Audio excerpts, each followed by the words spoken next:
quoi qu'il arrive, quelle que soit la taille de ta structure, tu as un problème qui est commun à toutes les structures, c'est qu'il faut gérer un administratif qui est relou. Donc Octolo, une plateforme, 3 principaux services. Le premier service, table de capitalisation et registre. Le deuxième, organisation et participation aux instances. Et le troisième, data room, pour automatisation, stockage, partage et signature de documents. Comment t'arrives à te dire que t'as une très belle vision, très claire sur avancer, faire un petit pas après l'autre? Il y a une chose, c'est sûr, c'est qu'on trouve que ça va jamais assez vite. Monter une entreprise sans que les gens se sentent bien dedans, ça n'a pas de sens. Dire que tu veux révolutionner le monde et maltraiter les gens autour de toi, c'est pas une solution. Moi, ce qui me fait lever le matin, ce qui me fait me dire que j'ai fait le bon choix sur l'entrepreneuriat, c'est les retours de mes clients qui me disent « Je savais pas que ça pouvait être facile, merci ». Salut à toutes et tous, c'est Yacine et bienvenue dans ce nouvel épisode de Dans la tête d'un CEO. C'est la rentrée, beaucoup d'entrain, beaucoup d'enthousiasme. Et aujourd'hui, j'ai le plaisir de recevoir Inès. Ouh. Comment ça va, Inès? Eh ben écoute, très bien, puisque je suis là. Allez là, en plus bon allez, on va pas faire genre, on peut le dire, c'est un nouvel endroit. Je crois qu'on se professionnalise petit à petit et ravi en tout cas de te recevoir, de kick-off cette année 2025. Comment étaient ces vacances, Inès? Oh là là, tu commences dur. Quelles vacances? Bon, j'espère que ça a été de repos. Allez, je vais t'embêter, on va se la jouer corpo dès maintenant, que les gens comprennent et qu'on fasse une petite intro. Qu'est-ce que Octolo, la boîte que tu as montée? Octolo, eh ben écoute, avant de te pitcher Octolo, je voudrais plutôt te parler du problème. Allez, vas-y, parle-moi de tout ça. Mais c'est un petit update, hein, là, on n'est pas en train de pitch. J'ai pas d'argent à te donner, voilà, mais que les gens comprennent de quoi on va parler. Tu vas même pas le savoir, tu vas devenir client avant la fin du podcast. Ah, écoute, suis-je la cible? Je crois qu'en termes de gouvernance et de prise de décision, on est raccord entre moi et moi-même. Je suis dans la tête d'un CEO, donc ça va. Vas-y. Ouais, c'est entièrement gratuit ce podcast, t'as raison. Alors, en fait, j'ai été avocate, j'ai été entrepreneuse, j'ai été juriste et j'ai vu que quoi qu'il arrive, quelle que soit la taille de ta structure, t'as un problème qui est commun à toutes les structures à partir du moment où il y a au moins 2 actionnaires, c'est qu'il faut gérer un administratif qui est, entre nous, relou. Et dans cet administratif, il y a quelque chose qui est commun à toutes les entreprises, c'est la gestion de la gouvernance. Qu'est-ce que la gouvernance? Voilà, ça. J'aurais pu juste m'arrêter là. Hein. Non, mais... Donc, Octolo, c'est une solution de gestion de la gouvernance. T'es bien avancé. La gouvernance, c'est tout ce qui va permettre, en fait, de prendre la décision au sein de ton entreprise. Donc, en fait, c'est tout ce qui est assemblée générale, conseil d'administration.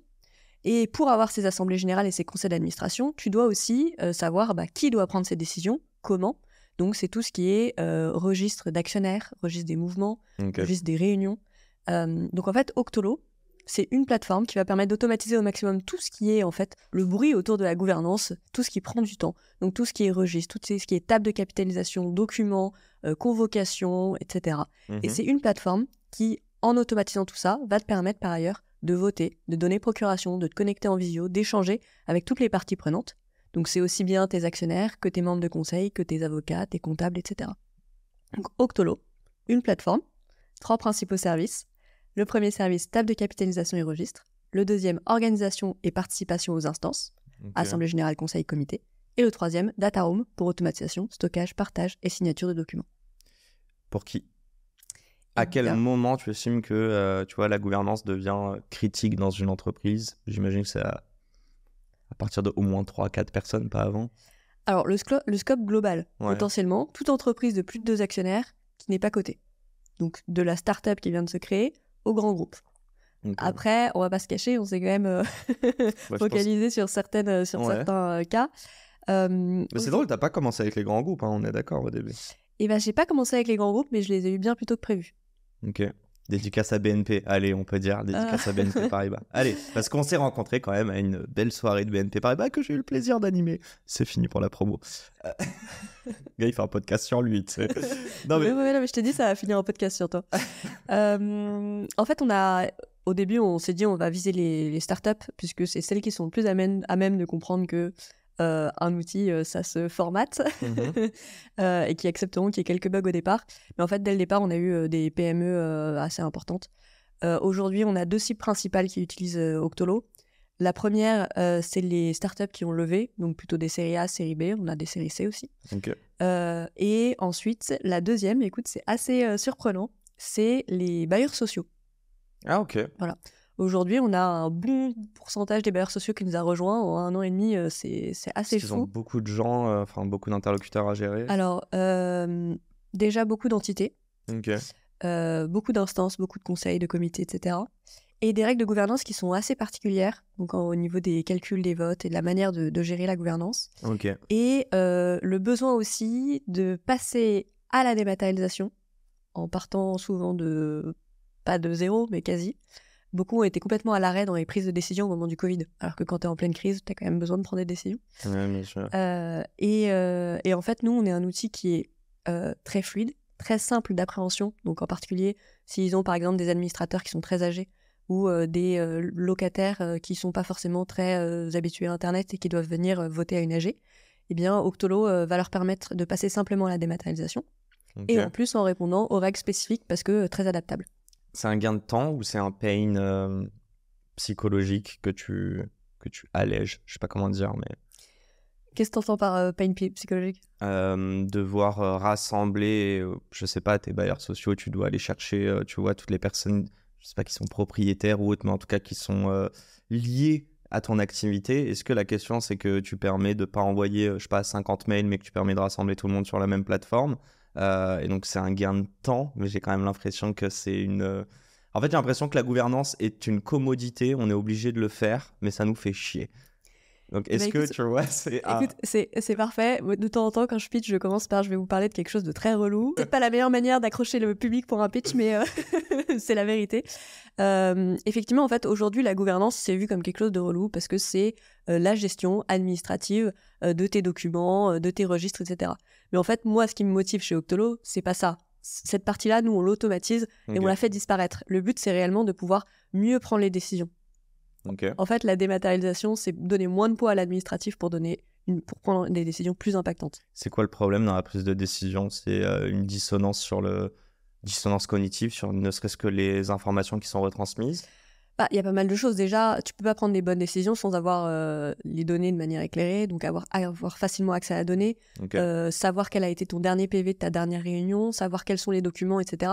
Aujourd'hui, ok, je te prends un exemple. Mhm. J'ai un Après, on va parler client de toi. qui organise une assemblée générale pour 1000 personnes. Et jusque-là, il devait envoyer ses convocations au format papier, par Ok. courrier postal. Donc, il crée tous ces documents. Alors, on va savoir déjà s'il a du public postage, espérons qu'il l'a. Ensuite, donc, il le crée de manière personnalisée. Ensuite, il envoie ses convocations en imprimant chacun des documents lui-même. Donc, tu as les documents obligatoires, puis tu as tous ceux qui permettent d'éclairer la décision. Donc, par exemple, tu vas imprimer les comptes, et Mhm. puis ensuite, tu vas pouvoir aussi avoir des décisions liées au conseil d'administration dans l'année qui permettent de comprendre pourquoi il y a eu telle ou telle entrée dans Ok. les Tu comptes, veux dire, etc. c'est des documents explicatifs de ce Voilà. qui s'est dit. Ok. Quand tu envoies tous tes courriers au format papier manuellement, tu vas faire le minimum. Mhm. Déjà, quand tu dois envoyer tout ça, tu te limites. Si tu dématérialises, tu vas pouvoir plus facilement donner accès à tous ces documents et donc avoir des décisions plus éclairées. Ça, c'est une première chose. Bon. La deuxième chose, c'est qu'aussi, tu es un actionnaire, tu as 2 actions face à 1000 personnes, donc certains ont 10 000 actions, par exemple. Tu vas peut-être pas te Je sais pas, c'est bouger pas pour beaucoup, aller quoi. à ta réunion et renvoyer le formulaire papier ou autre. Tu as une plateforme simple qui te permet d'accéder facilement à la donnée, de donner éventuellement pouvoir parce qu'il y a un sujet qui est un peu... Donc, tu vois des actionnaires minoritaires qui sont de plus en plus actifs. Exactement. Ok. Et c'est aussi pour ça qu'on a développé une solution qui est pour les associations. Puisqu'en fait, la problématique des associations... Tu m'avais parlé d'assaut. Ok. Ouais. En fait, à partir du moment où on organise les AG des sociétés, on peut organiser les AG des assos qui sont plus simples. Habituellement, c'est une personne, une voix, grosso modo. Ok. À part quelques assos qui ont des collèges, mais voilà. Le problème des assos, c'est que c'est super, tu veux faire partie d'une asso, mais en fait, quand tu deviens membre d'une asso, tu te dis rarement « je vais participer à l'assemblée générale annuelle et voter pour les comptes ». Sauf que ton asso, elle a besoin annuellement d'organiser cet AG et d'avoir un quorum minimal. Ok. Et en fait, le fait d'avoir une solution en ligne, ça permet d'améliorer ce fait associatif. Voilà. Donc, Du coup, pour répondre à ta question non, mais de base, Mhm. quel est le pain point?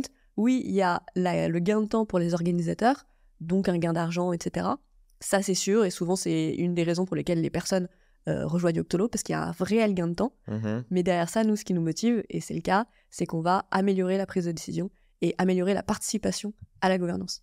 Donc, la gouvernance, enfin bon, je veux dire gouvernance, prise de décision, si je comprends bien, vous permettez de faciliter un processus qui est fait à la mano, qui est carrément fait par voie postale, enfin par papier, je veux dire. Mhm. Mais la finalité, c'est la prise de décision.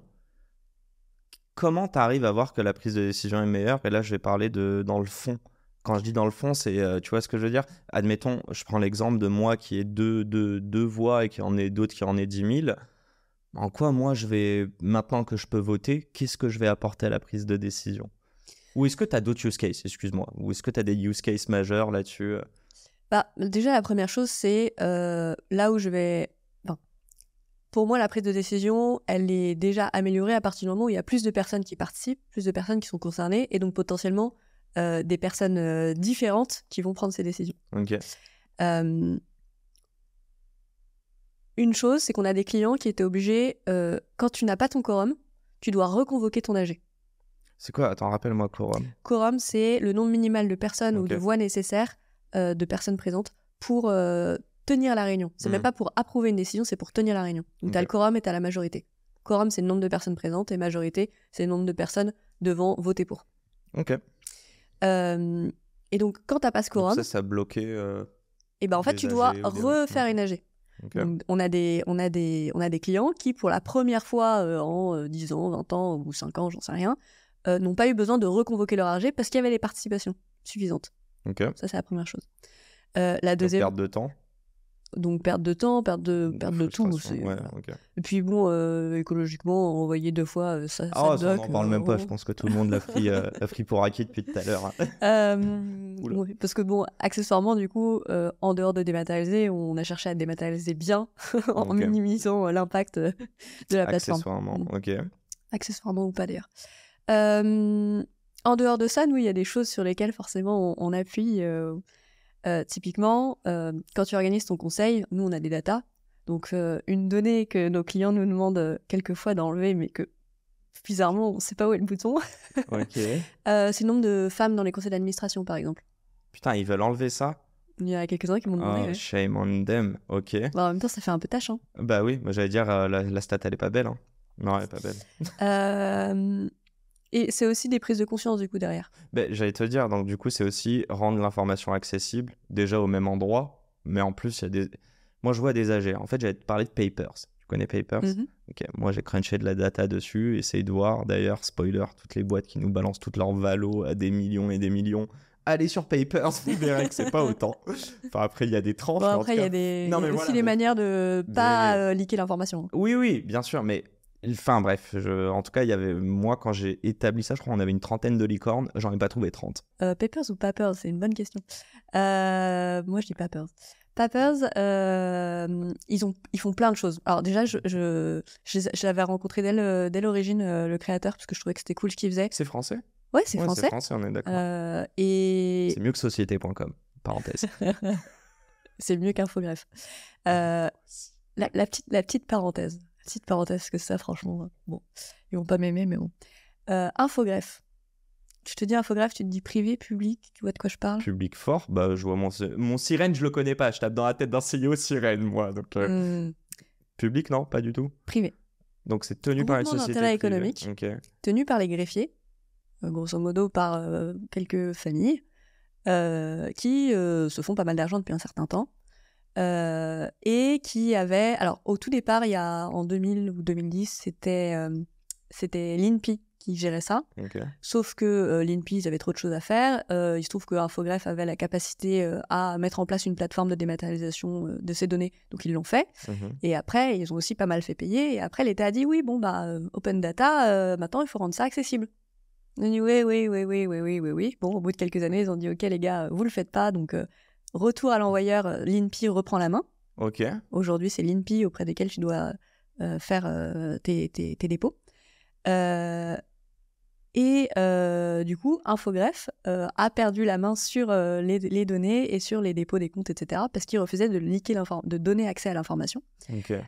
Et l'une des choses qui a fait bouger, je pense, c'est qu'il y a des personnes qui ont dit bon, ok, maintenant ça suffit, c'est une obligation de rendre la donnée accessible, c'est pas fait, donc on va le faire. Et c'est là que Papers, par exemple, est apparu.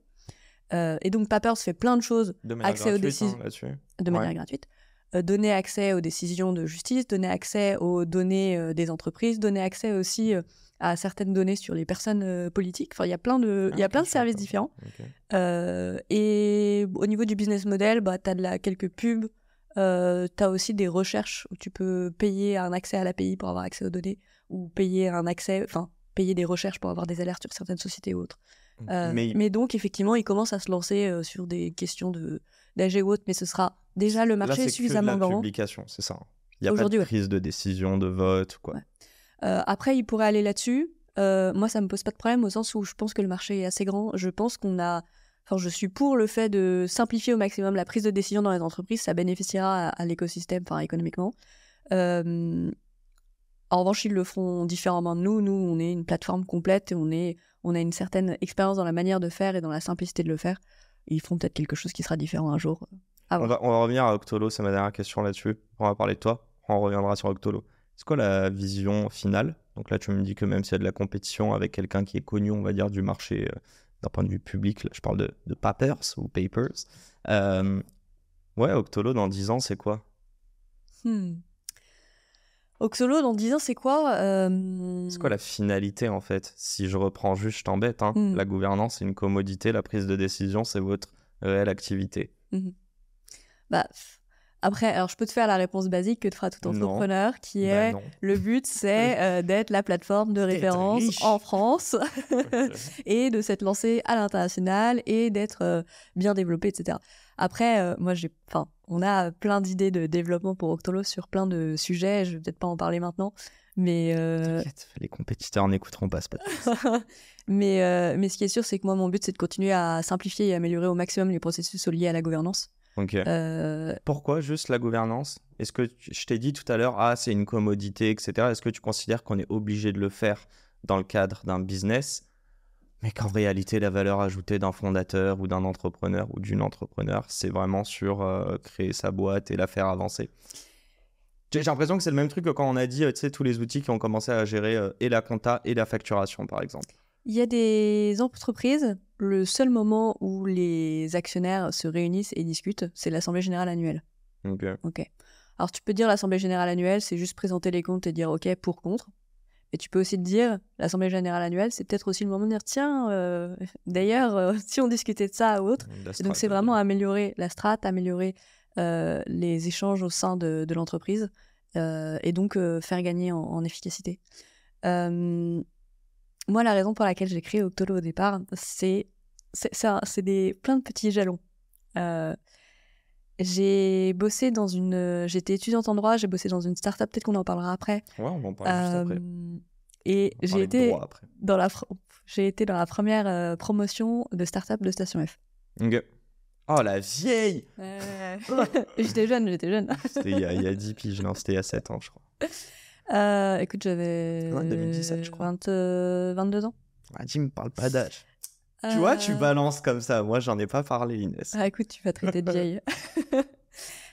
Donc, je suis une petite étudiante en droit. Ouais.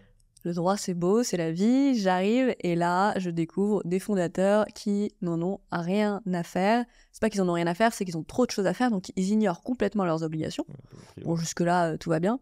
Le problème, c'est que je vois aussi des personnes qui lèvent des fonds. Donc, tu connais la galère, t'as suffisamment vu de CEO, tu connais la galère qui consiste à lever des fonds. Tu dois convaincre, tu dois trouver les bonnes personnes, tu dois passer par tous les process. T'as passé toutes ces étapes et là, on dit OK, bon, tu peux me filer tes dernières AG, on va vérifier la conformité, machin. Et là, t'es pas... Et là, t'as l'air bête.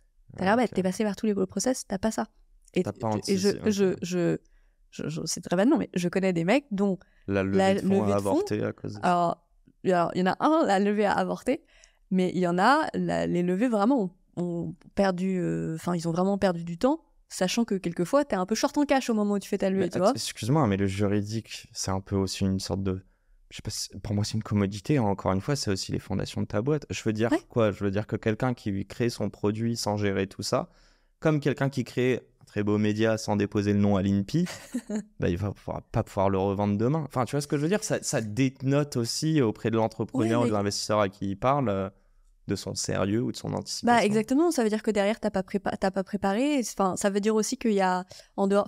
Déjà, tu as des risques. C'est une obligation. Bon, première chose, la base, c'est une obligation légale. Donc, tu as des risques, potentiellement des amendes, contraventions, la responsabilité des dirigeants, etc. Ok, ça, c'est la première chose. La deuxième chose, c'est que ça veut dire aussi qu'il n'y a pas eu d'échange au sein de l'entreprise sur ces faits-là. La troisième chose, c'est que si ça se trouve derrière, par exemple, tu dois avoir tes comptes. Si ça se trouve derrière, en fait, tu as des problématiques liées au fait que tu n'as pas bien fait tes comptes, tu n'as pas tes impôts, tu n'as pas tes déclarations. Tu vois, c'est plein de choses. En fait, c'est un peu des cases à cocher qui vont permettre de vérifier que tout le reste est OK. C'est pour ça que pour moi, c'est vraiment le cœur de l'entreprise, le cœur de la prise de décision.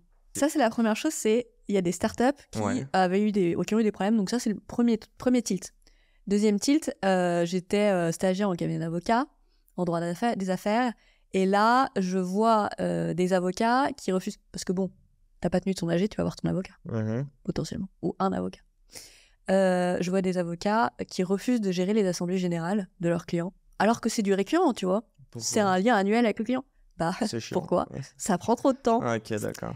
Et j'étais là, genre, ils abusent. Enfin, c'est le métier. Et là, il y a un des avocats pour un de leurs clients, parce que certains clients, ils acceptaient de le faire. Il me dit, en fait, la stagiaire, là, tu vas gérer l'AG. Et là, j'ai compris. Là, j'ai compris la galère. Il fallait tout faire manuellement. On perdait un temps fou. Et réellement, ils ne pouvaient pas facturer. T'as beau dire que l'avocat est cher, il ne facturait pas au réel temps passé, parce qu'en fait, ça aurait été délirant. Enfin, délirant. Donc ça, premier tilt, et du coup, il renvoie vers le comptable. Et le problème, c'est que le comptable, l'approbation des comptes, c'est aussi le moment où il est sous l'eau. Ouais, bien sûr, ok. Donc tu vois, ça faisait 3 choses à la fois. Et ensuite, j'ai bossé en direction juridique, et là, t'as des demandes récurrentes, t'es sous l'eau, t'as pas d'automatisation. Le tout pris ensemble, je me suis dit, il faut automatiser au maximum certaines tâches juridiques qui n'ont pas de valeur ajoutée, mais qui sont importantes. Et parmi ces tâches-là, tiens, il y a la gouvernance. Bon, on va faire un petit tour dans la tête d'Inès, la petite fille. Si je lui parle d'administratif, est-ce que c'est une phobie ou est-ce qu'elle kiffe? Non, mais essaye de revoir, tu vois, ces trucs où tu dis, ok, je dois avoir ce formulaire qui permet de faire ci, de ça. Tu dis, ok, faut l'attaquer, ou tu dis, oh putain, grave la flemme? Je pense que comme beaucoup de personnes, j'aime pas ça. Oui, mais ça te fait pas peur? Non, ça me fait pas peur. Mais en revanche, j'aime pas passer. Je trouve que souvent, c'est une perte de temps, alors que c'est important. Et du coup, tant que tu peux automatiser, je suis pour. Allez, nomme les services en France qui devraient... Oh là là. Genre, parenthèse, mais bon. Non, mais je trouve déjà, quand tu lances ta boîte, ok, il y a de l'information, etc., mais il y a plein d'obligations. Moi, au départ, la première chose que j'ai fait, ça a été de prendre un comptable, enfin d'abord d'aller voir un avocat et ensuite de prendre un comptable qui m'a listé toutes les obligations que lui pouvait gérer, etc. Et je regrette beaucoup que mon comptable, il y en a plein qui devraient automatiser et qui ne l'automatisent pas, tu vois. Ouais, je vois ce que tu veux dire. De temps en temps, je me dis, tiens, est-ce que tu connais telle solution ou telle solution Parce que, par exemple, sur la compta, on voit qu'il y a plein de choses qui ont été faites par des acteurs comme, par exemple, Indie pour les indépendants ou autres. C'est ouf ce qu'ils ont fait. Allez, je peux dire que je suis client, Indie. Ah. Mais par contre, on n'a toujours pas fait de partenariat, les gars. Et c'est le moment de se réveiller, là. Je dis ça comme ça. Vraiment, on s'est parlé en décembre en plus. Mais ok. On appelle Comfouk au micro. Qu'est-ce qu'il y a ? On appelle Comfouk au micro. Mais je l'ai déjà reçu, mais en visio, il y a genre 3 ans. Donc, il faudra qu'on refasse un vrai podcast dans un beau lieu. Donc, pas de phobie, ok. Non, en revanche, je vais te dire un truc, c'est que la petite Inès dont tu parles... elle a rien à faire là au départ. Hein. Elle a fait, enfin, elle est pas si petite, mais t'as fait droit quand même. Ouais, mais avant tout ça, moi, au tout début, à l'origine, dans les temps anciens, jadis, j'étais déjà ultra littéraire. Quand j'ai voulu faire du droit, mes profs m'ont dit va faire une prépa. J'ai dit non, j'ai pas envie, je veux être avocate. Mais t'es pas faite pour le droit, ça manque de créativité, etc. Okay. Alors j'aurais dit, à l'époque j'avais pas cette idée là du tout, mais j'aurais dit je vais monter une entreprise, je vais me retrouver à gérer une fintech. Ouais. Ils auraient bien rigolé. Ça va aller. Je trouve ça trop con qu'on dise ça à des jeunes. Mais bref, vas-y, ok. Donc du coup tu fais tes études direct après le bac, j'imagine. Ouais. En fait, on m'a dit t'es pas faite pour faire du droit, t'es trop littéraire. J'ai dit pas de problème, il y a une spécialité qui s'appelle propriété littéraire artistique. Je ferai ça. Ok. Je savais pas exactement ce que c'était, mais je ferai ça. Du coup, j'ai fait mes 5 ans de droit à Assas et j'ai effectivement fait le master propriété littéraire. C'est quoi, c'est de la propriété intellectuelle pour les artistes ou des... Ouais, c'est tout ce qui est lié à... on a parlé de marque, par exemple. On a parlé de droit d'auteur. Ouais, ok. Brevet. La SACEM, tout ça. Non, ça c'est pour la musique, la SACEM, je crois. Ouais, c'est du droit d'auteur. Ça rentre dedans. Ouais. En gros, tout ce qui est création, donc littéraire, artistique, musical, cinématographique, brevet. Putain, encore un truc, excuse-moi la parenthèse, mais tout ce qui est artiste, tous ces gens qui sont créatifs et qui sont pas dans un côté business, ils se font bananer parfois sur tous ces trucs-là, sur tout ce qui est droit d'auteur, etc. D'où l'intérêt d'avoir des personnes... Ouais, bien sûr, mais là, la mini-parenthèse, parce que toi, tu t'adresses à des entreprises, est-ce qu'il y a des solutions qui s'adressent à même des indépendants, des artistes, des métiers créatifs, qui te permettent justement de protéger comme Octolo pourrait le faire et de... Bon, là, c'est de la prise de décision, toi. Eux, ce serait plus de la protection. Ça existe, ça, ou pas? Alors, il y a une ou deux legal tech qui se sont positionnés sur la propriété intellectuelle, mais c'est plus... Enfin, une propriété intellectuelle, c'est tout ce qui regroupe l'idée artistique. Oui, bien sûr. Mais plein de particularités dedans. Mais c'est plus au niveau de... par exemple, il y en a certains qui se sont mis dans la protection de ton œuvre via la blockchain pour prouver, etc. Il n'y a pas réellement d'automatisation là-dessus. Ouais, t'es obligé. Même un dépôt de marque, quoi. Tu le fais à l'INPI, that's it. Ouais. Non, mais vraiment, moi, je l'ai fait à l'INPI. Indie ou Legal Place m'ont pas permis de le faire, je crois. Non. Enfin, je crois. Désolé, les gars, si je dis des... Non. Après, il y a quand même dans l'automatisation, il y a une limite qui est la personnalisation. Ouais, bien sûr. Et quand tu parles de création artistique, souvent, tu vas parler de personnalisation. Donc... Je vais pas le lancer dedans parce que je me considère maintenant un peu artiste, mais surtout je suis assez fan. Et bref, j'ai beaucoup de rêves, mais on va pas parler de ça. Je vais revenir à toi. T'as fini tes études de droit? Ouais. T'as passé le barreau? Ouais. Vas-y, continue. Bon, attends, je vais poser la question cash. Comment on passe pour que les gens comprennent? Parce que moi, il y a deux questions dedans, tu vas très vite comprendre. Un, comment on se retrouve à faire du droit et aujourd'hui on est entrepreneur? Tu vas nous raconter ça. Et surtout, deux, dedans, il y a une petite histoire où t'étais plutôt scolaire. T'as eu une très belle opportunité de faire, je crois que c'est un master aux US. T'y es pas allé. Et aujourd'hui, on se parle dans le cadre entrepreneurial. Quelle a été l'importance de cet event dans ton parcours? Ça va, je te demande de résumer 3-4 ans en 2 minutes, quoi. Je sais pas si j'étais très scolaire, mais ouais, j'étais pas mauvaise. J'aimais bien. En fait, quand je fais quelque chose, j'aime bien le faire à fond et passionnée pour un sujet. J'ai fait mon mémoire sur Tintin, par exemple, donc je me suis passionnée pour Tintin. Ok. C'est des voilà. C'est une ref. Comme une autre. Effectivement, moi, en gros, j'étais mauvaise à l'école, au collège, etc. Ah ouais? Ouais, jusqu'à ce que en 3e, j'ai une prof qui était chargée de nous faire l'éducation civique. Ça la saoulait, c'était une ancienne avocate. Elle nous a parlé de son métier, elle nous a fait faire des débats. Et là, je me suis dit, mais en fait, c'est ça que je veux faire. Okay. Je veux devenir avocate et je suis devenue bonne à l'école. Okay. Bon, après, accessoirement, à partir de la 3e, ça devient un peu plus intéressant aussi. Mais bon. Oh, pas dit. Mais quelle est la puissance d'avoir quelqu'un qui te met en confiance et qui te fait aimer quelque chose? C'est incroyable. Si tu veux même aller l'importance de l'humain, quoi. Encore plus loin, c'est aussi, juste avant ça, une période où j'étais incapable de parler en public. Mais quand je dis en public, c'est parler dans ma classe. J'étais extrêmement timide. Tu m'as dit, je suis timide. Bah, les gens le voient pas, timide, du coup. Extrêmement timide. Et j'ai une prof qui a pris ça en main. Je peux te dire, je l'ai détestée. Mais aujourd'hui, je la bénis. Ouais. Bon, bref. Donc, je voulais faire des études. Je voulais devenir avocate. J'ai fait mes 5 ans de droit. Je suis devenue avocate. J'ai pas exercé. Je voulais devenir avocate en propriété intellectuelle. Je suis devenue avocate en propriété intellectuelle. Bon, j'ai un peu hésité avec le pénal, mais bon, voilà, c'est défaut. Et ensuite, je passe mon barreau. Le barreau, c'est 2 ans d'études. Tu passes d'abord un examen. Tu l'as eu du premier coup? Ouais. Aïe. Ouais, je suis pas très bon élève. Ouais, accessoirement, j'ai bien aimé le passer, cet examen. Non, mais de ce que je vois dans ce que tu es en train de me dire, c'est que t'aimes le challenge et que je suis sûr et certain... T'aimes faire la cuisine? Ouais. Non, mais je considère que si je te donne une recette et que je te dis mot à mot qu'est-ce qu'il faut faire, dans ta logique, il n'y a aucune raison que tu n'y arrives pas. Tu vois ce que je veux dire? Ouais, sauf si tu me demandes de faire des meringues, mais ouais. Ouais, mais tu vois, la pâtisserie, c'est particulier. Parce que je trouve qu'il y a un jeu de texture un peu. Bon, bref, on s'écarte. Mais ok, donc, je vois le mindset. L'école du barreau, donc tu passes l'examen. Ensuite, c'est 1 an et demi d'école avec 6 mois de stage en entreprise ou à l'étranger, 6 mois de stage en cabinet d'avocat et 6 mois de cours. Les cours, je les ai fait en alternance parce que on peut en reparler, mais il y a quelques petits trucs à améliorer dans la formation du barreau.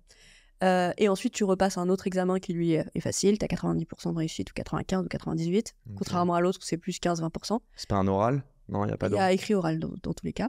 Il y a écrit oral, ok. Et ensuite, il se trouve que je postule pour partir en LLM aux États-Unis. En quoi? LLM, c'est un master de droit. Ok.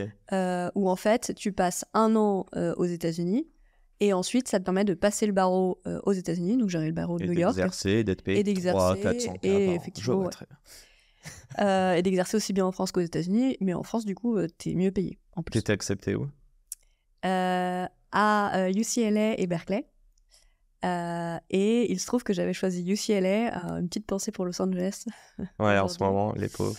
On parle de ça, il y a eu des gros incendies ouais. au moment où on parle, mais ouais. Et donc, UCLA, j'avais négocié full bourse. Donc ça te coûtait rien. Donc ça me coûtait rien. Enfin, ça me coûtait la vie sur place, Ouais. ou des voyages, des trucs comme ça. Mais C'est combien l'année qu'on se rend compte? 50 000 Ouais, le prix d'une école de commerce en France. Okay. Sur 3 ans. Pour un an. Ouais. Welcome to the US. Ouais. Et surtout, ce qui était ouf, c'est que UCLA... alors, Berkeley, c'était plus Silicon Valley. UCLA, c'était plus accès au studio de cinéma. T'avais directement les producteurs qui venaient nous faire des cours. On avait des cours dans les studios. Enfin bref, un truc incroyable. C'est pas très loin, Berkeley, UCLA? Bon, c'est la Californie. Oui, c'est ça, mais je sais pas exactement. Bah, San Francisco et Los Angeles. Ouais, ok. Je suis un peu loin, enfin, à l'américaine. Pas le même climat. Bon, accessoirement, UCLA, il y avait la plage. J'ai jamais été à LA, moi j'ai toujours été à SF. UCLA, Berkeley. Spoiler, tu n'as fait aucune des deux écoles. Vas-y, raconte. Pourquoi tu n'as pas eu cette chance? Avant de partir, j'avais 6 mois de trou. Ouais. Et j'avais 2 choix. Soit je pouvais aller travailler avec le bâtonnier pendant 6 mois. Je sais pas si tu vois ce que c'est le bâtonnier, mais c'est grosso modo le chef des avocats. Aux US? Non, à Paris. Ok. Mais ça me parle en fait de nom, mais je sais plus dans quoi. Mais... historiquement, il avait un bâton de gouvernance, donc voilà. Mais donc sur les web. Okay. Donc c'est le chef des avocats et pendant 6 mois, j'aurais bossé un peu pour l'organisation de la profession, et aussi potentiellement, je sais pas, du lobbying ou autre. Il y avait plein de sujets intéressants. Potentiellement aussi essayer de faire avancer un peu la dématérialisation et l'innovation pour les avocats, enfin ce genre de sujet. Tu l'avais déjà ça dans un coin de ta tête? Bah du coup j'avais déjà bossé dans la startup dans laquelle j'avais bossé, c'était une legal tech, donc j'avais déjà un peu ça, j'avais vu dans les cabinets. Non, c'était encore autre chose quand ok. C'est quand j'étais première année Station F. Okay. Et l'autre chose, c'est que j'avais cette petite idée derrière la tête, qui était, il y a quelque chose à faire sur la démat. J'ai 6 mois de trou, pourquoi pas essayer? Bien sûr, c'est pas moi qui vais lancer une boîte. Je vais juste mettre en place une idée et recruter, je sais pas, un homme de 40 ans qui saura gérer une boîte. MDR, ok. Voilà. Bon, bah, spoiler, je suis encore là. Donc vraiment, à la base, tu t'es dit, j'étais la créa, je vais impulser l'idée, et c'est... Déjà, j'allais dire, mais dans ta tête, c'était un mec, 40 ans. Je dis ça, ouais. Tu te sentais pas légitime? Non, moi, j'avais pas d'expérience dans la gestion d'une entreprise. J'avais des connaissances juridiques. J'avais... Alors, un truc quand même. Alors, on va revenir big up BNP. Aïe. Quand j'avais été dans la... Ouais, t'as vu ça, je suis ultra corporate. Vert et noir. Ouais, c'est aussi le logo d'Octolo qui est vert. Allez. Quand j'avais été dans cette start-up pendant mes études, on avait été accompagné par le Y de BNP Paribas. Et là, il y avait eu plein de formations. Et je me souviens très bien, quand j'ai lancé ma boîte, du coup, j'ai repris mes petites notes. Okay. Et il y avait plein de choses qui m'ont aidée, tu vois. Et il y a plein de choses tout au long des formations qu'on a pu faire. Et en fait, quand j'ai pris toutes ces choses-là, je me dis, mais en fait, je suis à même de créer une boîte. C'est pas si compliqué que ça de créer une boîte.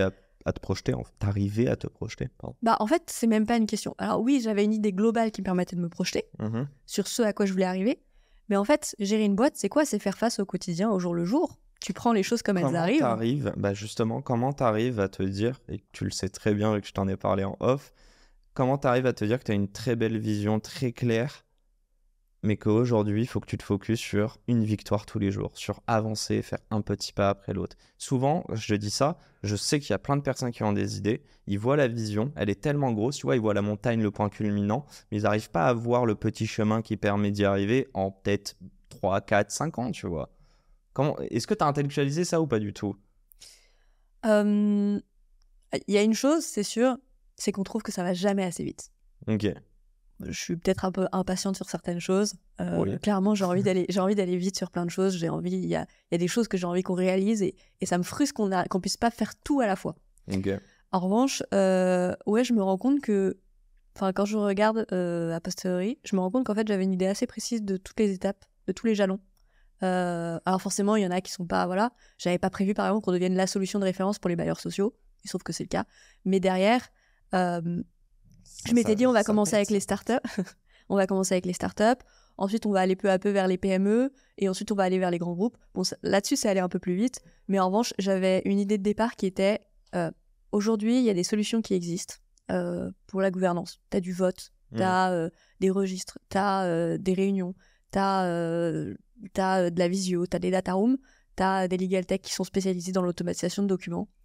Mais y a rien qui je trouve tout que... ça. En fait, c'est bien parce que c'était le début, parce que ça a été aussi la loi qui a permis peu à peu de dématérialiser certaines choses, les habitudes qui ont dû se faire. Mais il y a une chose, c'est que, en fait, quand tu as plein d'outils, tu finis par perdre du temps parce que tu dois remettre tes données, etc. Et je me suis dit, il y a une chose qui va forcément arriver, c'est que peu à peu, les gens vont chercher à regrouper ces solutions. Et donc, on va commencer. Ok. Les gens vont chercher à regrouper ces solutions, donc tant qu'à faire, pour moi, l'avenir, c'est de préparer une solution qui soit dès le départ plus globale que ce qui existe. Ok. Donc et dès le départ, je me suis dit, je veux ces 3 services pour commencer Octolo. Dès 2019, le départ. Là, on est Non, post-Covid. Post-Covid, ok, quand même. Okay. Et accessoirement, il y a eu le Covid. Et donc, j'ai vu aussi, il y a eu une vraie prise de conscience et un changement de mentalité des gens sur la dématérialisation. My bad, parce que je m'en mêle un petit peu sur la chrono. On est d'accord que juste avant le Covid, ça n'a pas fini, mais Berkeley et UCLA, c'était pendant le Covid. Donc en fait, tu n'y es pas allé à cause du Covid? Non. Berkeley UCLA, c'était 2021. Oh, bah ouais, donc juste après le Covid, ok. Enfin... en gros... Je veux comprendre une chose. Ouais. Tu m'as dit que tu avais quelques mois. Je veux comprendre. J'ai l'impression que pendant cette période un peu plus creuse, tu as commencé à penser à ton idée. Mm-hmm. Est-ce que dès le départ, tu avais ces 3 branches, les différentes étapes pour y accéder, ou est-ce que ça a pris du temps, ça a mûri en 1 an, tu vois? Alors oui, ça a mûri en 1 an, mais en revanche, dès le départ, je me suis dit la gouvernance, c'est ces 3 choses-là. Okay. Parce que, en fait, pour moi, le cœur, c'est les assemblées générales, les conseils d'administration. Mais pour avoir ton assemblée générale, tu as besoin de savoir quel est ton historique, quelle est ta liste des actionnaires, donc ta table de capi. Pour avoir ta table de capi, tu as besoin d'avoir ton registre d'actionnaires pour savoir quel est l'historique. Et puis pour ton AG, tu as besoin d'avoir une data room avec des documents. Donc tant qu'à faire, on va automatiser une data room avec de la signature, ce qui va permettre de tenir d'autres registres. En fait, pour moi, c'est un ensemble, c'est assez logique. Après, tu peux aller plus loin et ajouter d'autres briques, mais pour moi, c'était ça la base. Tu avais expérimenté en plus ou moins à certaines échelles, mais quand tu étais en start-up. Ouais, c'est ça. Ok. Après, je me suis pas dit, ok, j'ai cette idée, on y va, on lance. On a commencé d'abord à réfléchir à la solution avec, donc j'ai 2 associés, enfin même 3. C'est toi qui allais les chercher? Ouais. Ok. Tu es allé chercher les profils spécifiques? Un tech, un commercial et un autre tech qu'on a ajouté à l'actionnariat. Ok, d'accord. Au tout début, c'était le tech et moi, et au fur et à mesure, on a... des besoins. Voilà. Ouais. Et en fait, quand on a créé Octolo à l'été 2022, on l'a créé quand on a eu nos premiers clients. Ok, trop cool. On avait commencé déjà à développer la plateforme, etc. Et c'est à ce moment-là qu'on s'est créé, donc à 4 associés. Attends, est-ce que je peux dire une chose? Est-ce que chaque étape que tu as faite, il y avait une période de doute et tu t'es dit... genre, je suis pas sûr que ça marche, mais vas-y, on essaye. Et en fait, à chaque fois, t'es allé choper une victoire et tu t'es dit, ok, bah si ça marche, on va tenter ça. Je veux dire quoi? Je veux dire, tu t'es pas dit, il faut absolument que ça marche. Et donc, du coup, t'as peut-être moins mis de pression là-dessus, mais c'est ce qui t'a permis de continuer un pas après l'autre parce que t'as eu plein de victoires. Alors, pas tout à fait. Il y a 2 choses. La première... Décroise ses bras, ne sois pas ferme. La première, j'avais quand même refusé UCLA. Donc, j'avais envie que ce soit pour quelque chose. Okay. La deuxième, c'est que j'étais partie de cabinet d'avocat où j'aurais pu bien gagner ma vie. Alors, j'aurais pu y retourner, etc. Mais il y a une chose qui est sûre, c'est que tu pars d'un cabinet d'avocat en disant « je vais monter ma boîte ». Au départ, ils rigolent un petit peu, tu vois. Tu dis non à combien en termes de salaire? Tu peux donner une tranche? Je sais pas, le dernier cabinet, le premier salaire auquel tu commençais avec 6 000. Donc c'est quoi? C'est 80 ou non, c'est déjà 80, 100K? Je m'en rends pas compte. Ouais, enfin 6 x 12 quoi. Ouais. Oui, plus les... Ah, t'étais 6 000 en brut? Ouais. Ah oui, bon, c'est pas pareil. Ouais, mais c'était le premier salaire. En France. Post. Non, mais oui, c'est énorme. Mais et tu serais revenu, t'aurais pu prétendre à plus, quoi. Ah, après UCLA, ouais. Ouais. Le truc, c'est que. Donc, déjà, j'avais refusé UCLA. 2, j'avais pas envie de revenir dans un cabinet d'avocat et qu'on se dise ouais, t'as fait quoi pendant ce temps? Ah, t'as voulu monter ta boîte et ça a pas marché. La nana, elle a un ego et en plus, elle est pas capable derrière. Tu vois, C'est trop. c'est marrant, hein. Alors Mais que vraiment. tout le monde le valoriserait de ouf, peut-être plus que Mais je me suis l'UCLA. dit, tu vois, t'as le droit de te rater, parce que franchement, le nombre d'entreprises, de startups qui se ratent, mais t'as le droit de te rater, mais en réussissant un minimum. Et tu penses que même si tu n'avais pas eu de clients, ça aurait pas été une réussite pour toi? Donc, c'est-à-dire d'apprendre, d'essayer de monter un produit, d'aller chercher. Pour moi, personnellement, si, puisque dans tous les cas, j'en ai appris des choses.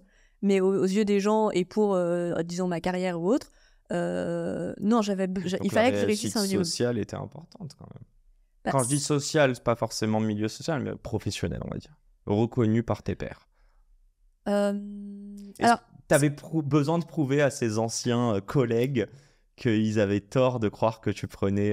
Non, mais forcément, j'avais envie de prouver que j'étais... Enfin, une fois que j'avais décidé de le faire, j'avais envie de le faire bien et j'ai envie de réussir. C'est pas... Voilà. Puis en plus, moi, tu me dis c'est pas possible ou tu vas pas y arriver, j'ai encore plus envie d'y arriver. Tu me fermes une porte, je passe par la fenêtre. C'est un peu... Non, mais je vois très bien. Mais... J'avais droit de me rater, mais en réussissant un minimum. Et à côté de ça, moi, ce qui a vraiment été le déclic et le moment où je me suis dit on ne peut pas se rater, c'est le jour où mon associé est devenu papa. Et ça, il se disait... Enfin, c'est pas lui qui se disait, mais son entourage commençait à lui dire ouais, est-ce que tu devrais pas prendre un job? Parce que quand même, bon, ton salaire, t'étais mieux payé et tout. Et il dit non, moi j'y crois, j'ai envie qu'on y arrive. Et je me dis ok, les gars, aujourd'hui, on ne peut plus se rater. On est sur une bonne lancée et on va y arriver. Le fait que d'autres personnes te rejoignent et comptent sur toi et ton projet, il y a un double message, je pense. Dis-moi si je me trompe, mais il y a un message où tu te dis ok, ça veut dire que mon projet, il a un potentiel et ok, je le vois, mais d'autres personnes le voient. C'est déjà une étape. Mais en même temps, il y a une responsabilité de te dire que ce que tu as vendu, c'est pas du vent et que tout ce que tu as dit, tu es aligné à 100%. Et tu vois, une responsabilité d'honnêteté à 100%, etc. Je dis pas que si demain la boîte ferme, tu leur donnes toutes tes économies. Non, alors, une chose qui est sûre, c'est que je suis pas toute seule, c'est une entreprise. Donc, ce qui compte, c'est que ça fonctionne et que chacun s'en sorte bien. C'est aussi pour ça que j'accorde de l'importance aussi à la manière dont on travaille, la manière dont on s'organise. Pour moi, monter une entreprise sans que les gens se sentent bien dedans, ça n'a pas de sens. Dire que tu veux révolutionner le monde et maltraiter les gens autour de toi, c'est pas une solution. Ça, c'est la première chose. La deuxième, t'as dit, c'est important que les gens croient en toi. Alors, c'est important pour te booster, mais pour moi, c'est pas ça qui fait le succès. On a beaucoup trop d'entrepreneurs qui pensent que leur boîte va fonctionner parce qu'autour de toi, on dit ouais, c'est super intéressant, mais derrière, personne ne devient client. Moi, ce qui me fait dire qu'il y a un succès, c'est quand t'as des clients, tes clients sont contents et qu'ils te recommandent. En tout cas, un succès au niveau entrepreneurial. La satisfaction de ton client est plus importante que la satisfaction de tes employés? Bon, c'est une drôle de question. Je sais. Je vois pas pourquoi les deux ne seraient pas satisfaits. C'est quoi la priorité pour toi? Tu peux très bien avoir une boîte good vibes et qui ferme 3 mois plus tard parce qu'il n'y a pas de clients, tu vois. Ou que le produit est merdique. Pour moi, ça va ensemble. J'ai envie de comprendre, toi, en tant qu'entrepreneur, est-ce que c'est... pour moi, ça va ensemble. C'est-à-dire que... D'accord, et tu peux avoir des clients qui sont satisfaits et une ambiance de merde dans une boîte. Sauf que pour moi, ça va ensemble. Pour moi, si t'as des salariés qui sont contents, ils traiteront mieux le client.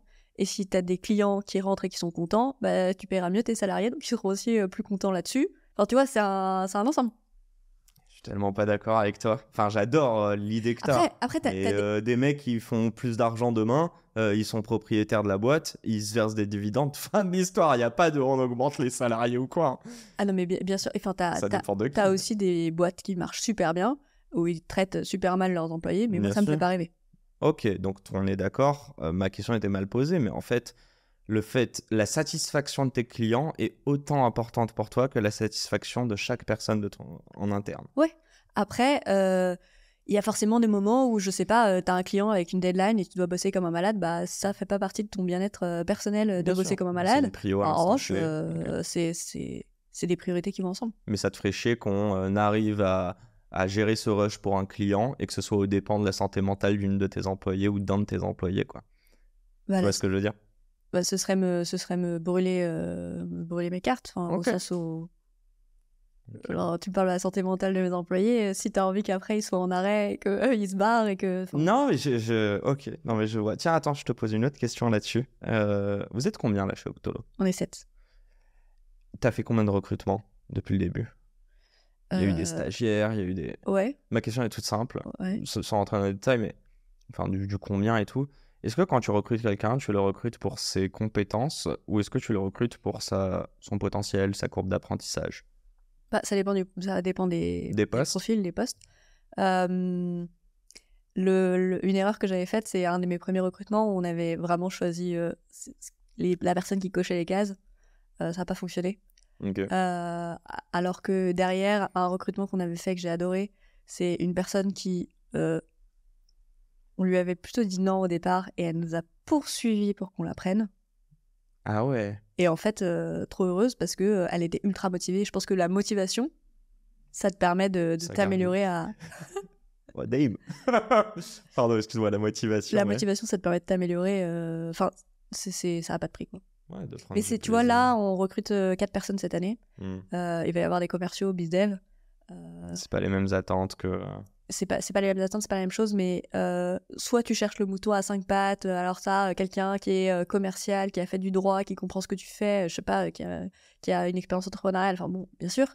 Ou soit tu choisis quelqu'un qui a les crocs, qui a envie d'y arriver et qui croit... L'écro, c'est plus important que la connaissance de ton produit, même, tu par peux exemple. si t'as envie, tu peux apprendre.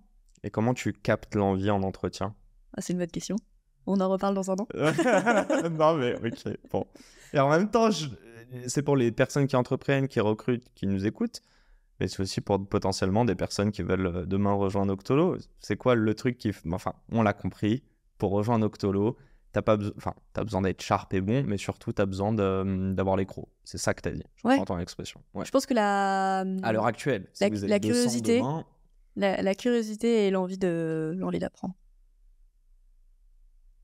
Attends, je te lance sur une dernière chose. Moi, je considère que dans la vie, tout le monde met des masques. Qu'au travail, on met des masques avec la famille, les amis, etc. Est-ce que tu as réussi, est-ce qu'il y a un petit tips comme ça, après avoir bossé en plus avec des personnes, tu vois, très éclectiques en termes de profil dans ton parcours, euh, comment tu arrives à lire en dessous d'un masque d'un point de vue pro et de te dire, bah là, je vois très bien qu'il est en train de me montrer qu'il a les crocs, mais juste parce que le salaire, il est bon et qu'il va avoir les crocs pendant juste 2 mois, et quand ce sera fini, la période d'essai ou quoi. Tu vois, je sais que ça relève aussi de l'intuition, mais est-ce qu'il y a des choses que tu as remarquées, des codes qui sont trompeurs? Bah, je pense que c'est un risque à prendre, mais derrière, je sais pas, il y a enfin, je sais pas, je vais te dire peut-être des choses assez basiques, mais typiquement, tu vois si la personne s'est réellement renseignée sur l'entreprise, tu vois si la personne est capable de, alors même qu'elle connaît pas le sujet, de te pitcher la boîte, tu vois la manière dont tu lui poses des questions sur d'autres sujets, tu vois si elle s'intéresse, c'est pas juste, enfin, quand tu creuses un petit peu, tu peux... l'intérêt intrinsèque de la personne, en fait. Ouais, après tu te renseignes aussi éventuellement auprès de tes anciens employeurs ou autres. T'as Et puis chié de un toute façon, recrutement? Ah bah oui, tu m'as raconté déjà, oui, c'est vrai. Ouais. Puis après, au pire, t'as la période d'essai. Hein. Non, bien sûr, je sais, mais je trouve ça tellement dur, je sais pas ce que t'en penses. Est-ce que c'est... Bah, du coup, c'est biaisé, j'allais dire, c'est quoi la partie la plus dure en tant qu'entrepreneur sur laquelle t'as pas de théorie, quoi. Il y a pas de théorie, je veux dire, je vois des startups, elles recommencent à recruter un DRH quand ils sont 200 ou 300. Je crois que c'est un peu tard, tu vois. Et en même temps, est-ce que même un DRH veut dire qu'il est expert RH, quoi, ressources humaines, l'humain? Qui peut se dire être expert en l'humain, quoi? Bah, il y a plusieurs choses. Moi, il y a quand même plusieurs choses. Dans l'entrepreneuriat, déjà, tu ne connais jamais tout et tu te formes forcément sur le sujet.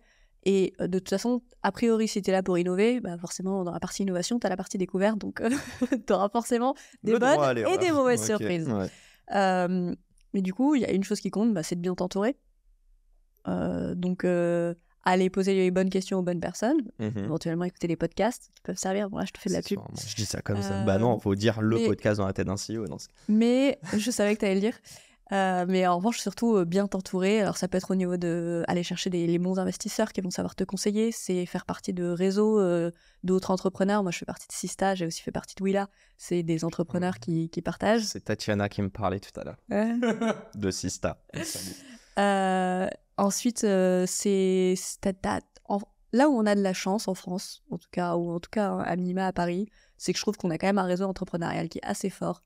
Et tu as la possibilité assez facilement, si tu te bouges un minimum, d'aller voir des personnes qui t'apprendront des choses, qui t'aideront. Pourtant, t'es timide, non? Ouais, mais t'as pas... En fait, tu parlais de masque. Je pense qu'en tant que CEO, à un moment donné, j'ai pas le choix. Je suis Bah, obligée d'oublier que je suis timide. parce que ce que tu viens chercher est plus important que ta condition d'être timide, quoi, à l'instant T. Ouais, C'est ça, quand je dis ce que tu viens chercher, c'est ouais. tu t'en fous presque de te mettre à nu devant la personne parce qu'en fait tu veux aller chercher une info. Est-ce que dans les personnes que tu as rencontrées, dans ces gens-là, dans ton parcours entrepreneurial, en fait c'est compliqué. J'ai l'impression qu'il n'y a pas eu de déclic. Toi tu l'as eu un petit peu donc avec les US et tout, mais après ça a été, enfin ne pas avoir fait les US et aussi ces expériences avant. Mais une fois que tu as créé Octolo, est-ce qu'il y a une rencontre? Et quand j'ai une rencontre, la personne est peut-être même pas au courant, c'est 3 Slack que vous avez échangés, mais tu vois, ou 3 messages LinkedIn, mais il y a une sorte de conseil, je sais pas, un échange qui t'a permis de passer un cap, qui t'a permis de passer des barrières mentales, par exemple. Ah, tu sais pas. Non, déjà, j'ai toujours... Tu peux parler de notre rencontre si tu veux. Hein, mais... Tu m'as marqué à vie. Traumatisée. Non, déjà, tout au long de mes différentes expériences professionnelles, j'ai toujours eu une personne qui m'a accompagnée ou marquée. Ça va être un avocat qui m'a fait confiance, je sais pas, en L2, en droit pénal, qui m'a dit d'écrire des conclusions. Ça va être en L3, l'avocat qui m'a confié son AG. Ça va être chez Accor, le directeur juridique qui m'a laissé la main complète. Et pendant un mois, j'ai été en charge de la propriété intellectuelle monde du groupe, alors que j'étais stagiaire. Ça va être chez Gide, pareil, un avocat qui m'a confié des conclusions. Ça va être quand j'étais, enfin Arnaud dans la première startup dans laquelle j'ai travaillé. Et puis, je pense que plus que tout, les investisseurs que j'ai aujourd'hui, en particulier Olivier Guillaumin, il m'a donné une confiance en moi que j'aurais probablement pas eu s'il m'avait pas dit, mais en fait... C'est ça la plus belle valeur de toutes ces rencontres, c'est de te mettre toi en confiance pour exprimer ton potentiel. C'est me pousser hors de mes retranchements. Ok. Parce que comme tu me donnes ta confiance, j'ai envie d'être à la hauteur de cette confiance. Je vois très bien ces choses-là, ces rencontres-là. Est-ce que, donc là tu m'as parlé de L2, L3, je me dis quand tu es allé chercher des jobs avant de monter Octolo ou même tes stages, est-ce que tu es allé chercher ça dans les recrutements? Te dire, bah, je veux pouvoir me projeter et en fait faire en sorte qu'une des personnes que j'ai rencontrées en entretien, ça sera mon mentor plus tard. Genre, est-ce que tu es allé le chercher ou est-ce que c'est juste un beau hasard? Je pense que quand tu choisis un job et que tu as la possibilité de le choisir, tu choisis en fonction des personnes. Je sais que c'est une question que t'aimes bien. Ah ouais, bah alors, et la réponse est archi pas ça. Enfin, moi, je pense que les gens choisissent 10 fois plus en fonction de leur salaire et du statut social que les gens avec qui ils vont bosser. Moi, c'est mon avis, ça. Mais... Tu vois, en fait, quelquefois sur le papier, tu disais les gens mettent des masques, mais pareil dans les offres d'emploi. Sur le papier, un job peut être super, mais si tu travailles avec des gens pourris, tu vas te retrouver à faire des photocopies. Et puis même, travailler sur un super produit, mais dans une ambiance de merde, ouais. Enfin, pour c'est moi, ça, de ton quotidien. Ça marche pas, quoi. Après, pour revenir à ta question, je pense que moi, ce qui me fait me lever le matin, ce qui me fait me dire que j'ai fait le bon choix sur l'entrepreneuriat, tu sais, quelquefois, tu te dis, je sais pas, peut-être que tu te réveilles de temps en temps et tu te dis, est-ce que vraiment je suis en train de faire quelque chose qui sert? Est-ce que je suis... Est-ce qu'il n'y aurait pas un meilleur moyen de changer le monde? Ok, donc c'est l'ikigai, c'est être vraiment aligné entre ce que tu fais et ta mission, quoi. Interne. Et tu vois, quand j'ai des... Moi, mon truc préféré, c'est que c'est les retours de mes clients. Et c'est quand j'ai, je sais pas, un entrepreneur qui commence, pas forcément, ça peut être quelqu'un qui me rapporte pas grand-chose financièrement, mais qui me dit, en fait, tu sais quoi, je me faisais un monde d'organiser mon assemblée générale. L'année dernière, j'y ai passé un temps pas possible, j'étais en retard. Là, on a mis 20 minutes, je savais pas que ça pouvait être facile, merci. Ou quand t'as un grand groupe qui te dit, bon, un des highlights de l'année, c'était un gros groupe qui m'a dit, on a eu des mauvaises expériences de dématérialisation, je suis pas sûre de signer, ça va prendre trop de temps, on sera pas prêt pour la saison des AG machin. Et je leur ai dit, ok, je vous propose un truc, vous me paierez. Si et seulement si vous Une êtes fois que c'est installé, okay. Vous allez voir qu'on va le faire dans les délais et on verra si vous êtes satisfait. C'est mes meilleurs... Mais c'est de la confiance, là, encore. Mais là, t'as déjà assez confiance en toi pour leur dire, vous inquiétez pas. Et c'est drôle... Mais aujourd'hui, c'est mes meilleurs prescripteurs. Hein. Non, mais j'en doute pas du tout, parce qu'en plus, t'avais raison d'avoir confiance en toi. Je crois que est-ce que c'est pas à ce moment-là où les gens, tu sais, quand on voit le fake it until you make it de manière très péjorative, je trouve, en France versus aux US, est-ce que c'est pas là le truc de dire, écoute, j'ai pas encore les ressources, par contre, fais-moi confiance. Bon, parfois, il faut avancer la trésor et après, je te rembourse si t'es pas content. Mais en gros, je l'ai pas fait, mais je sais que je peux le faire. Et je trouve que ce truc-là, beaucoup l'ont en tant qu'entrepreneur, beaucoup d'artistes ou d'athlètes. Et j'ai l'impression que tu passes une barrière mentale, tu sais, dans ta tête, mais tout le monde l'a pas. Je sais pas si tu vois ce que je veux dire. C'est pas fake it until you make it. Parce que si tu l'as pas, moi je le dis que je l'ai pas. Ouais, Je dis mais que je tu peux peux le faire. l'acquérir. Oui, dans ce cas, je vais jamais te vendre du rêve en disant tiens, ouais, pas de problème, on a cette fonctionnalité alors qu'on l'a pas. Ok.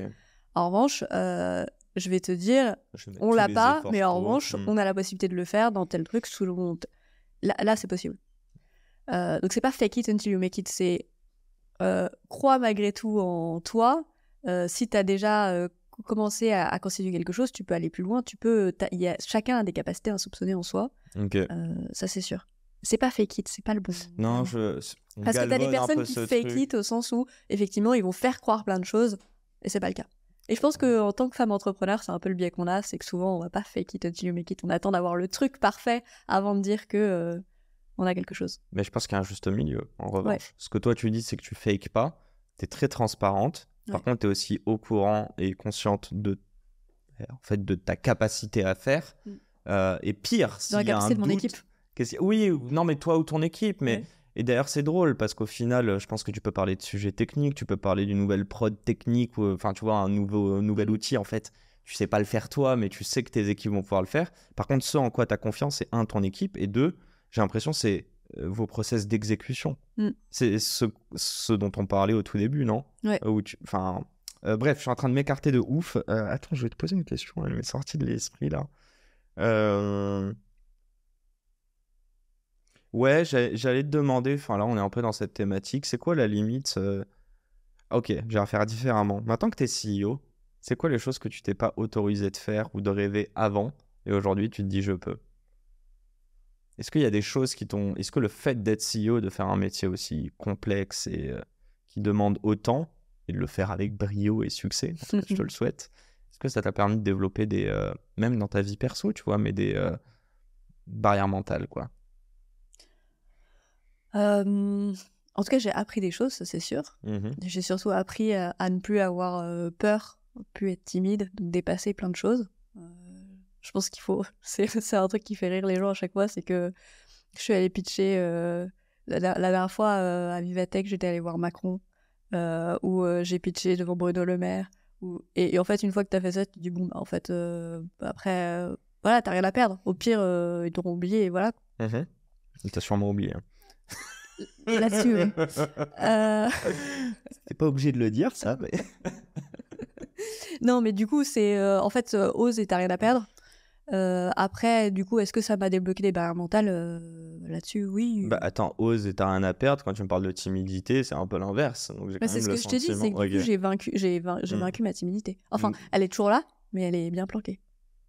Tu la caches ou t'en es consciente, et à l'inverse, ta timidité, dans des cercles sociaux qui sont plus, tu vois, qui relèvent du perso, donc t'as pas un intérêt pro, bah tu choisis de pas y être. Tu vois ce que je veux dire?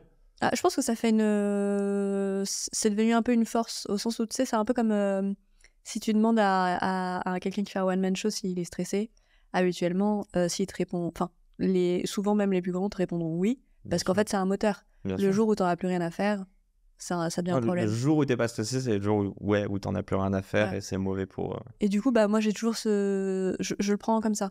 Mais il y a des moments où tu choisis de exprimer ta timidité, quoi, et te dire, bah là, j'ai pas envie de faire d'efforts, je reste en moi, enfin, tu vois, toute seule ou quoi. Et ça, en fait, c'est... En gros, ce que j'essaye de dire dedans, c'est que j'ai l'impression que l'entrepreneuriat t'a permis aussi de te découvrir, de découvrir potentiellement une de ses forces, qui est de vaincre ta timidité.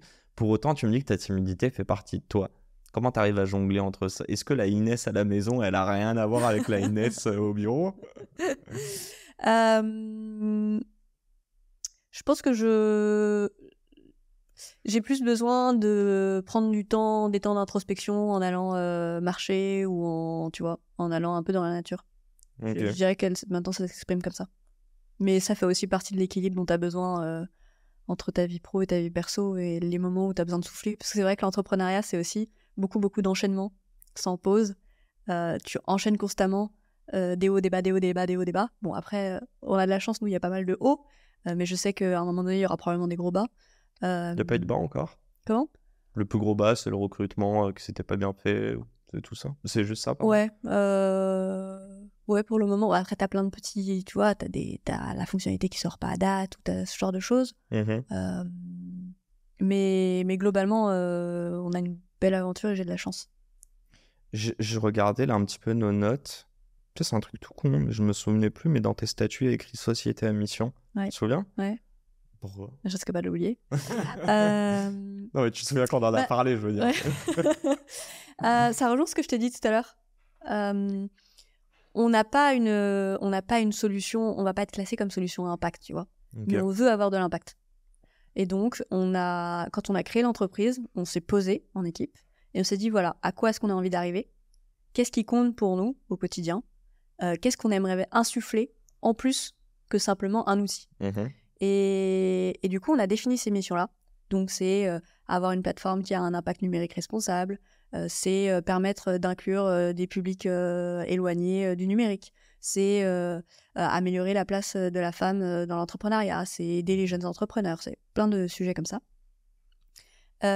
Et en fait, en les inscrivant, disons, officiellement dans nos statuts, nous, ça nous oblige à les respecter, mais deux, ça nous permet aussi de les mettre en avant, par exemple, face à de futurs investisseurs, s'assurer qu'on est aligné et justifier potentiellement de développements qui ne seraient pas justifiés économiquement, mais qui le sont parce que c'est dans nos statuts. Je sais pas, typiquement, on n'a pas forcément beaucoup de malvoyants qui vont utiliser la plateforme, mais pour autant, la développer pour des personnes malvoyantes, ça fait partie de nos... Pourquoi le fait de... C'est ton envie, mais est-ce que c'est une manière de te protéger, de te dire j'ai peur qu'un jour, si je suis plus à la tête de cette boîte, que j'ai step down ou quoi, ou qu'on a revendu, qu'on perde ce côté éthique, ce côté mission, ce côté impact sur notre société? De toute façon, le jour où éventuellement on part, tu peux toujours remodifier les statuts. Oui, hein. c'est vrai. Mais bon, même si c'est pas les assemblées générales qui nous font peur. Mais Oh, la blague. mais tu vois, en fait, ça nous permet, par exemple, on en discute au moment d'un recrutement. Ok. Donc ça permet aussi d'apporter cette discussion. Après, il y a du... Moi, on me dit ça en recrutement, même si j'en ai rien à foutre, je vais pas dire que j'en ai rien à foutre, tu vois. Je trouve que c'est de la bien-pensance. Je sais pas, ça se dit, ouais. Après, tu peux peut-être toujours moyen de creuser un petit peu. Hein. Je vais te parler de deux sujets avant de terminer. J'ai une première question toute simple, et après, on va parler des femmes dans l'entrepreneuriat. Je veux juste savoir, est-ce que tu considères que tu as plus stressé, c'est aussi des moments de vie différents pour toi, et de maturité, mais à la tête d'Octolo ou en train de passer ton barreau? Ou de play à UCLA, Berkeley, je sais pas comment ça s'est passé ça, mais... Je parle de stress, hein. Je parle de stress et de confiance en toi, qui pour moi sont liés les deux d'ailleurs. La différence, c'est que les stress de passer un examen ou autre, c'est quelque chose qui est temporaire. Le stress de gérer une entreprise, c'est plein de petits stress accumulés. On va pas se le cacher. C'est sûr, il y a plein de moments. Enfin, je peux être Super chiante. Merci, Non. mais c'est pas ce que j'allais dire. Non, ce que je veux dire, c'est que Je dirais pas ça comme ça. Il y a beaucoup de stress. Non, au contraire, il y a beaucoup de stress. Je pense que j'intériorise. Et j'ai pas forcément envie qu'il rejaillisse sur l'équipe. Mais c'est pas pour même autant si on en qu'il est discute pas là, quand même. ouais. Mais en revanche, c'est sûr que tous les stress que j'ai avec Octolo, c'est des stress que j'aurais pas eu par ailleurs et que j'aurais certainement pas eu dans ma vie d'entreprise, en cabinet ou autre. Parce que même s'il y a des stress, c'est moins... Là, j'ai des personnes dont je suis responsable, j'ai des clients qui nous font confiance, j'ai cette envie de répondre à cette confiance-là. Est-ce qu'il n'y a pas le fait que tu joues pas sur un instant T? Tu sais, quand tu dis que c'est temporaire, Ouais. moi, ce que je trouvais fou avec l'école, les examens, ok, si t'as eu la chiasse toute la veille, qu'est-ce qui se passe? T'es mal sur ton examen et c'est terminé? Tu vois ce que je veux dire? Alors que toi, au taf, tu peux arranger ça, etc. après, quoi. Tu sais quoi, l'épreuve du barreau, le CRFPA, Quasi, il y a eu la plus grosse épreuve, la plus dure, celle qui compte le plus, elle dure 5 heures. C'est la note, comment ça s'appelle, enfin, la note de synthèse. Ouais, En gros, on te donne ok. un tas de docs que tu dois résumer de manière intelligente.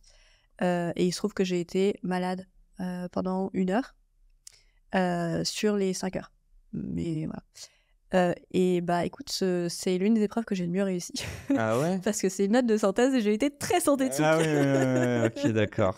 Je vois. Non, bref. Mais tu vois, ce truc de devoir performer, en fait. J'ai l'impression qu'en tant qu'entrepreneur, tu performes au quotidien. Ouais. J'ai l'impression qu'à l'école, tu dois performer à des instants T. Et moi, c'est ce truc de cet instant T Ouais. qui me mettait encore plus de pression, tu vois. Et pareil, d'ailleurs, pour les entretiens. Non, parce que le barreau, au pire, tu le repasses. Ouais, enfin bon, Je ça veux fait dire, 2 ans que tu bosses pour ça, c'est non, ça, c'est pas- ouais, ou 1 an, t'as un peu Enfin, c'est un examen quand même, quoi. Il y a... Écoute, il y a, je crois, je sais plus les chiffres, je crois que c'est 20% de réussite du premier coup. Ok, donc en fait, t'es plutôt rassuré sur l'idée C'est que pas ça, si tu tu te dis, l'as bah, au pas, pire, tu c'est le normal. repasses, tu vois, t'as le droit de le passer Ouais. 3 fois. Ok. Voilà. Ah, Bah, c'est après, ouf. tu mets tout pour et t'as certainement pas envie de repasser ton été entier à peaufiner une matière par semaine. Mais Et tu préférais le stress ponctuel des études ou tu préfères un stress continu comme celui de Doctolo? bah, je pense que je vais dire les choses différemment. Allez, dis-les. Avec Octolo, ce que j'aime bien justement, c'est que je découvre tous les jours des nouvelles choses. Et que du coup, bah forcément, il y a aussi tous les jours des nouveaux stress, Mhm. mais c'est jamais pareil. Et je Ok. pense que c'est quelque chose aussi qui fait qu'on choisit l'entrepreneuriat. Certes, t'as des stress, etc., mais derrière, c'est tellement incroyable l'aventure que tu peux vivre, c'est tellement incroyable de te dire, j'ai monté une entreprise, j'ai une solution qui change un petit peu le quotidien de certaines personnes, et bah en fait, ça vaut le coup. Ouais, le Alors, de temps en bonheur temps, ou je te dis pas, l'entraînement. quand au mois de juillet, et que mes potes prennent 2 mois de vacances en étant mieux payés que moi, je me dis, ok, qu'est-ce que t'as fait?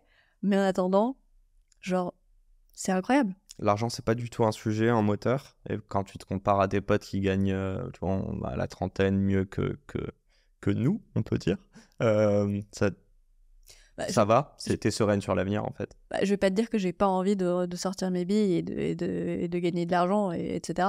Mais c'est pas le moteur premier, parce que sinon, tu te lances pas dans l'entrepreneuriat. Enfin, je trouve que, bien sûr, il faut avoir envie de réussir et de réussir financièrement aussi. Euh, Mais vu le nombre de startups qui se ratent au départ, tu te lances pas en faisant une priorité unique. On a croqué le temps, je suis désolé. J'ai cette question qui m'est très important. Très important. Bref, ok. J'étais en mode, on fait de la liaison, mais oui, ça marche. Je vais te poser la question, je crois pas que tu sois maman, mais si demain tu l'es, ou si demain tu as des étudiants qui sont intéressés par l'entrepreneuriat ou autre, j'aimerais savoir, est-ce que tu diras à ces filles-là, il va falloir que vous fassiez plus que les autres, ou est-ce que à l'inverse, la stratégie, parce qu'elles sont des femmes, ou est-ce que tu leur diras à l'inverse, tu peux entreprendre comme n'importe qui, en fait, il n'y a aucune différence. Est-ce que tu vas leur faire comprendre cette différence ou pas?